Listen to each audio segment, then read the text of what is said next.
എയർപോർട്ടിൽ നിന്ന് ഞാനിങ്ങനെ പോകുമ്പോൾ കേരളത്തിൽ നിന്ന് വരെ കൊണ്ടു നിർത്തിയിരുന്ന ഓഫീസർമാരെ എന്നെ പിടിക്കാൻ വേണ്ടിയിട്ട്, എന്നിട്ടും അവർക്ക് എന്നെ മനസ്സിലായില്ല. അവരെല്ലാം കാലിലേക്കാ ഇങ്ങനെ നോക്കിക്കൊണ്ടിരിക്കുന്നത്.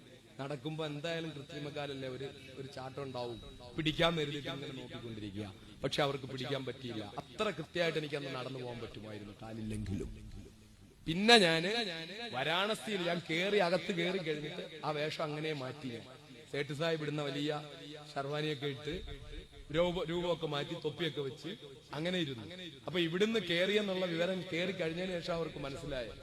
അപ്പോ ഈ വേഷത്തിലാ കേറിയെന്ന് ആരോ റിപ്പോർട്ട് ചെയ്തു. പാന്റ് ഇട്ട് താടിയൊക്കെ ചുരുക്കി മറ്റേ ഗ്യാപ്പൊക്കെ ഇട്ടാണ്. അപ്പൊ വാരാണസി എയർപോർട്ടിൽ ഫ്ലൈറ്റ് തടഞ്ഞു നിർത്തിയിട്ട് SP അലോക് ശർമ്മ ഫ്ലൈറ്റിനകത്ത് കയറി. എന്നിട്ട് എല്ലാരും ഇങ്ങനെ നോക്കുക, ആ വേഷത്തിൽ ഇരിക്കുന്ന ആളുണ്ടോ. അപ്പോഴത്തേക്ക് ഞാൻ വേഷം വീണ്ടും മാറിയിരുന്നു, എന്നെ മനസ്സിലായില്ല.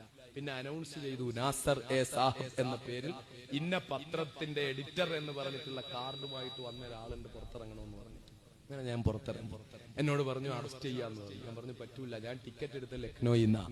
ഞാൻ എന്തിനാ ലക്നോയിൽ പോകുന്നത് നിങ്ങൾക്ക് ഇങ്ങനെ അറിയാം? ഞാൻ എന്ത് കുറ്റം ചെയ്തതിനാ ഇവിടെ വെച്ച് എന്നെ അറസ്റ്റ് ചെയ്യുന്നേ? എന്റെ പേരിൽ എന്താ കുറ്റമുള്ളത്? കോടതിയുടെ വാറണ്ട് ഉണ്ടോ? എങ്കിൽ കാണിക്കുക. അപ്പൊ അവസാനം അയാൾ സമ്മതിച്ചു, ലക്നോയിൽ നിന്ന് അറസ്റ്റ് വരിച്ചാൽ മതി എന്ന് പറഞ്ഞു.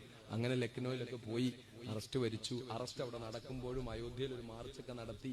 അങ്ങനെയൊക്കെ ഒരുപാട് സാഹസികതയൊക്കെ ചെയ്തു ഈ കാലുകൊണ്ട്. പലരും ഇപ്പോഴും പറയുന്നത് മഹദനി പേടിച്ചു പോയി, പുറകോട്ട് പോയി, പിന്നിലോട്ട് പോയി. മഹദനിക്ക് ഇപ്പൊ പഴയ ആവേശമൊന്നുമില്ല. അതുണ്ടാവൂലല്ലോ. 10 വയസ്സ് അധികമായില്ലേ, അപ്പൊ അതിന്റെ ആവേശം കുറവുണ്ടാവും. പക്ഷേ മഹദനിയുടെ തല ആരുടെ മുങ്കിലും കുനിക്കുമെന്നാണ് ഭാവമെങ്കിൽ, അള്ളാഹുവിന്റെ റസൂല് ജനിച്ച 12 രാവിൽ റബീഉൽ അവ്വൽ 12 ഈ രാവിൽ പറയുന്നു, ജീവനുള്ളിടത്തോളം കാലം ഇൻഷാ അല്ലാഹ് ഒരു ഏജൻസിയുടെ മുമ്പിലും ഒരു ഭരണകൂടത്തിന്റെ മുന്നിലും അബ്ദുന്നാസർ മഹദനി തലകുനിക്കില്ല മക്കളെ, തലകുനിക്കില്ല. തലകുനിക്കുമെങ്കിൽ ആകാശഭൂമികളെ സൃഷ്ടിച്ച അല്ലാഹു റബ്ബുൽ ഇസ്സത്തിന്റെ മുന്നിൽ മാത്രമേ കുനിക്കുകയുള്ളൂ.